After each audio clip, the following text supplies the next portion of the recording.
7 levels of centre-back partnership. Level 1, the liability pairing. A great defender can survive a bad partner for a while, but when both centre-backs operate without trust, without communication, without shared defensive instincts, the entire defensive structure collapses. These aren't partnerships that fail occasionally, they fail by design.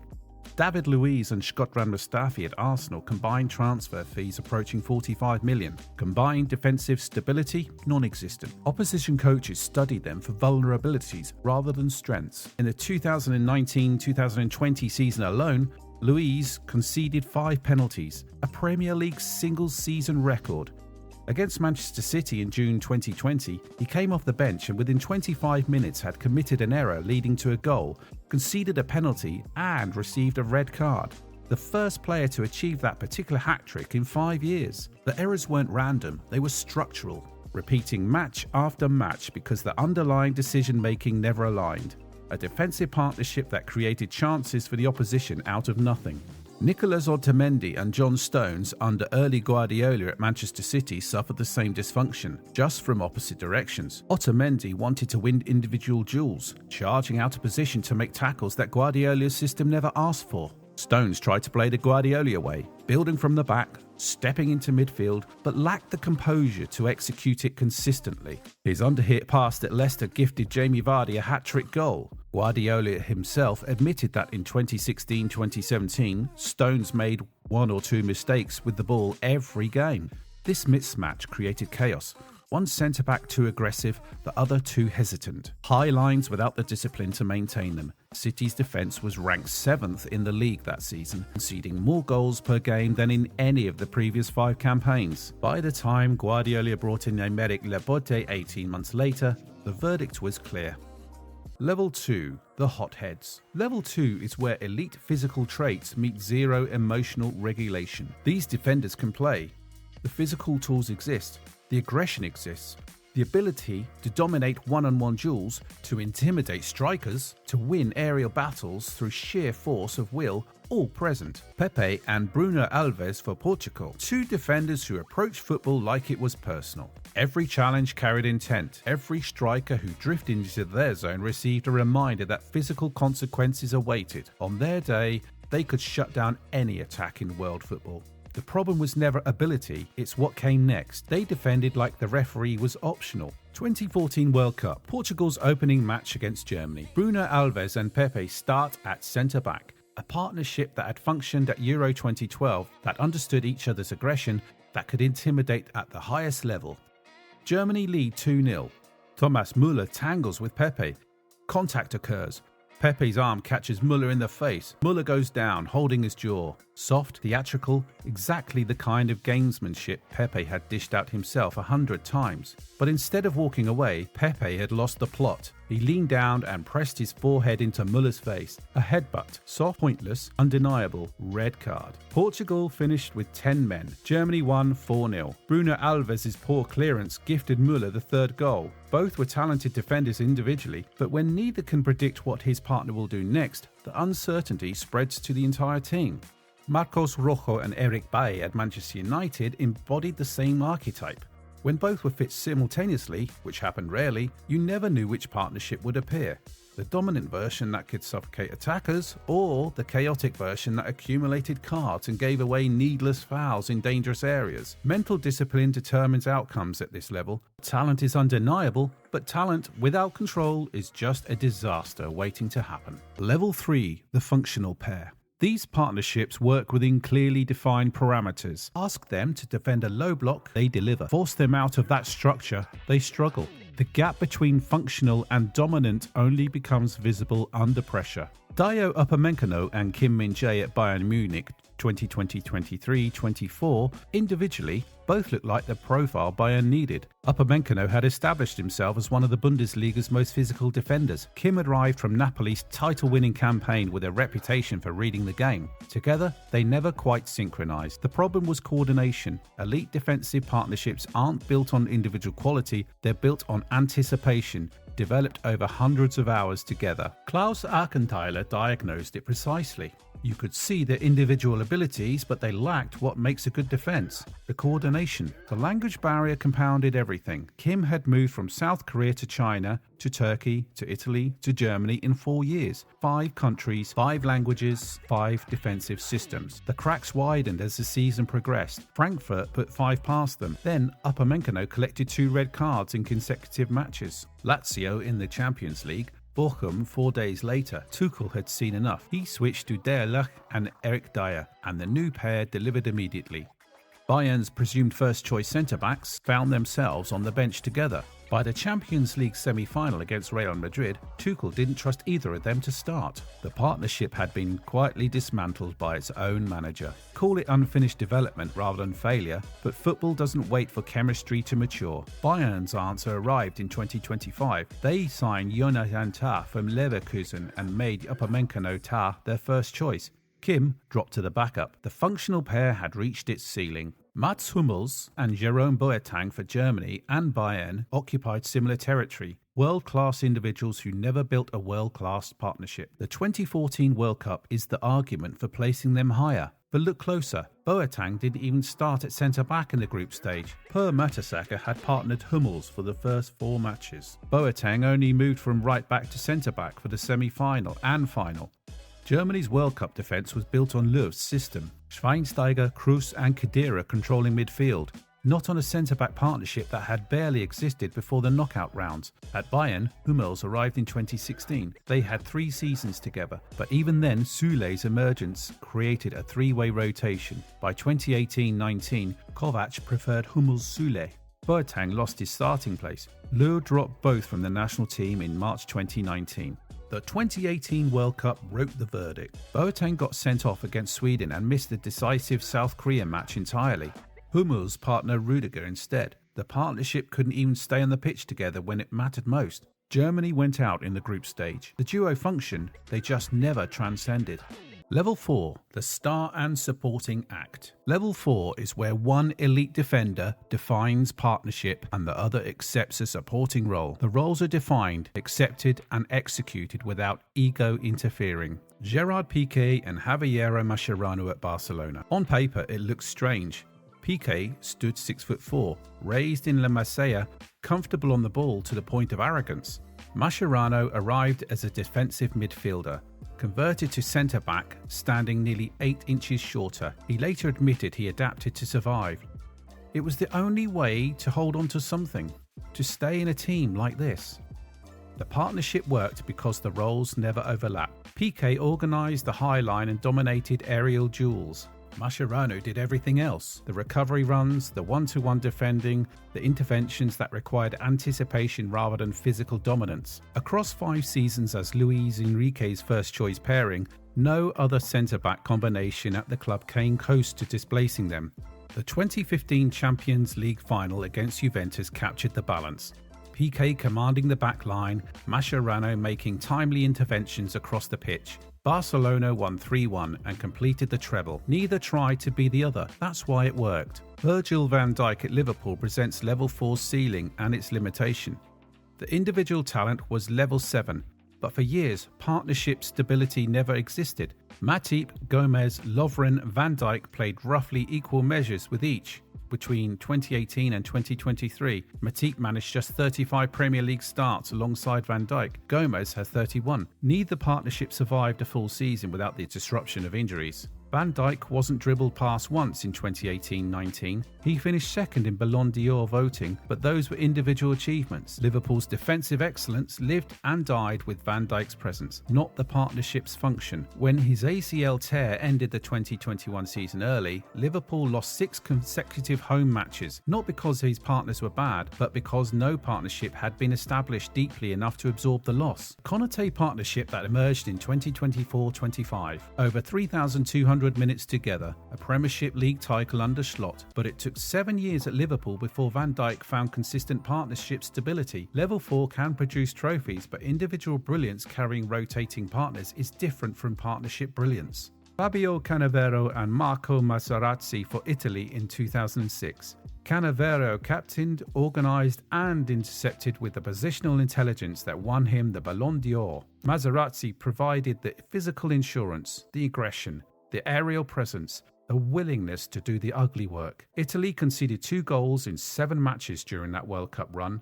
One was an own goal, the other was a Zidane penalty in the final, awarded after Materazzi fouled Malouda in the box. Materazzi then equalised himself, heading in Pirlo's corner, and in extra time, he provoked the headbutt that got Zidane sent off. Cannavaro won the Ballon d'Or that year, the last defender to win it, still the last. Even the partnership's most controversial moment reflected its structure. Materazzi conceding the penalty, scoring the equaliser, absorbing the provocation and the consequences. Cannavaro stayed clean. Italy won. Complementary profiles, accepted hierarchy, consistent execution.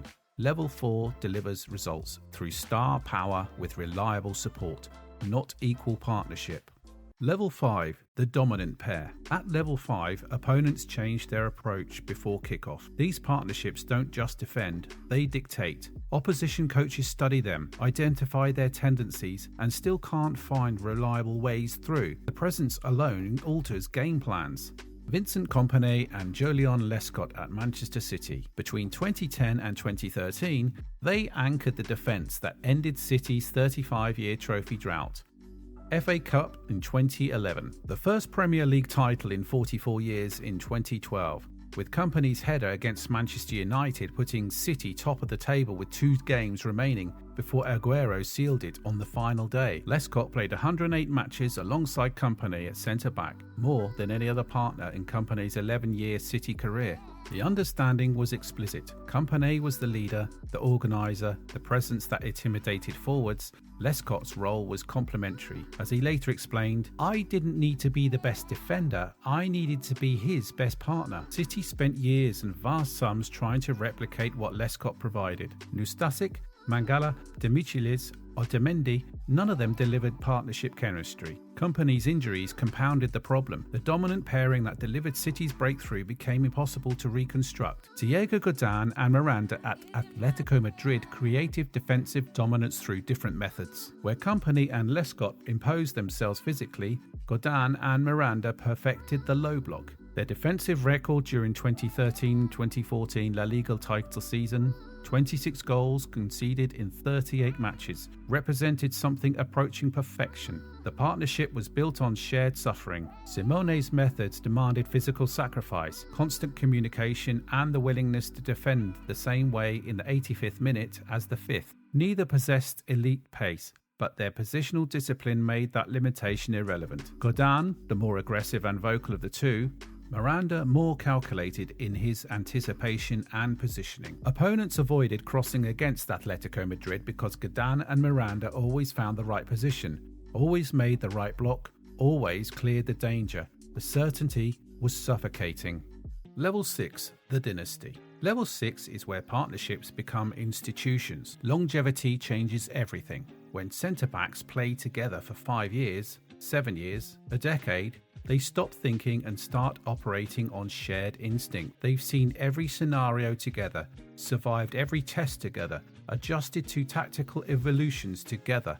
Leonardo Bonucci and Giorgio Chiellini at Juventus, 9 consecutive Series A titles between 2012 and 2020. Different managers, different systems, different eras of Italian football. They adapted to each change without losing what made them effective together. Chiellini played the aggressor, the one who met strikers at the edge of the box, who competed physically for every ball, whose intensity defined the defensive tone. Bonucci operated behind him, reading the game, distributing from deep, covering the space that Chiellini's aggressive positioning created. When Bonucci left for AC Milan in 2017, the contrast was instructive. At Juventus, surrounded by familiar patterns and understood responsibilities, he looked like one of Europe's best defenders. At Milan, asked to lead a partnership rather than complement one, his limitations became visible. He returned after a single season. The partnership survived until both players' physical decline made continuation impossible. Even then, Italy paired them at Euro 2020. Chiellini, 36, Bonucci, 34, both managing the effects of career longevity, and they conceded 4 goals in 7 matches on the way to winning the tournament. Sergio Ramos and Rafael Varane at Real Madrid operated similarly, though the dynamic was inverted. Ramos led vocally, physically, emotionally. His career accumulation of cards and confrontations reflected a defender who saw aggression as a strategy, who believed psychological warfare was part of the job. Varane provided the balance that made Ramos's approach viable. His recovery pace, his calmness, his ability to clean up the situation that Ramos's aggression created. These elements allowed the partnership to function. Ramos could gamble because Varane covered the bets. The numbers border on absurd. In their first 35 Champions League matches together, they lost once, one defeat in 35 European games spanning 7 years.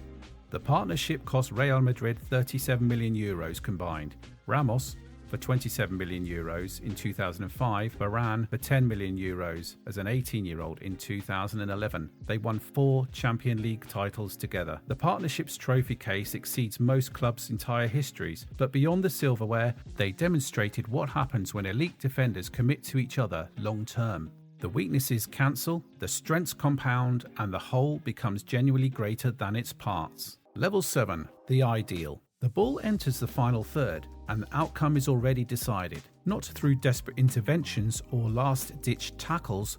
Through positioning so precise, danger never materializes. The partnership anticipates. Every passing lane is understood. Every run is tracked, even before it happens.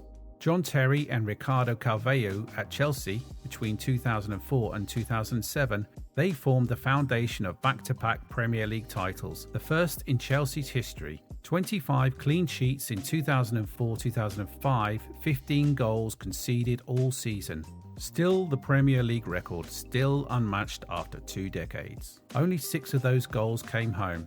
Between December 2004 and February 2005, Chelsea went 10 consecutive matches without conceding. Petr Cech set a Premier League record of over 1,000 consecutive minutes without conceding a goal. The following season, newspapers began offering monetary rewards to the first player who could score against Chelsea.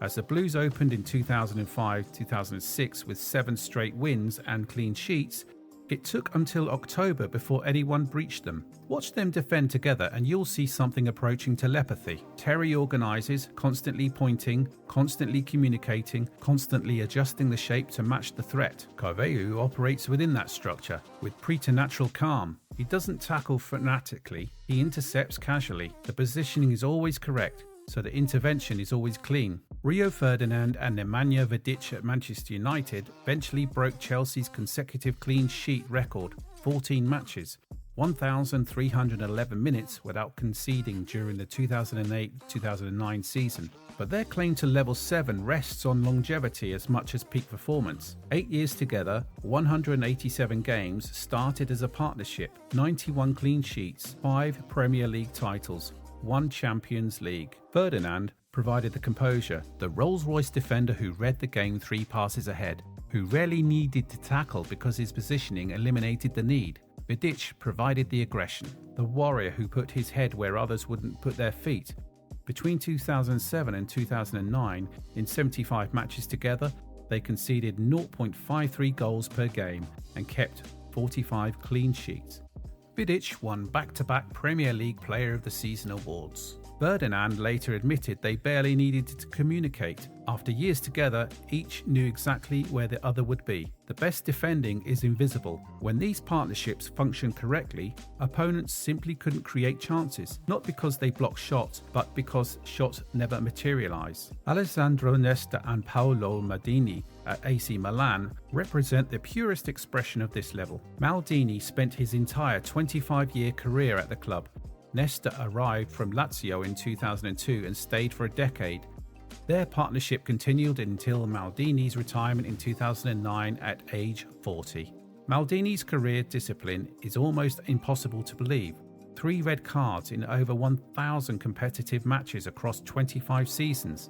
a record that Sergio Ramos would hold a minute's silence for. Nesta and Maldini defended differently from anyone before and since. The intersecting was effortless, their bodies always in the right place at the right time, reading passes before they were made, covering space that attackers thought was open. Nesta's elegance was technical.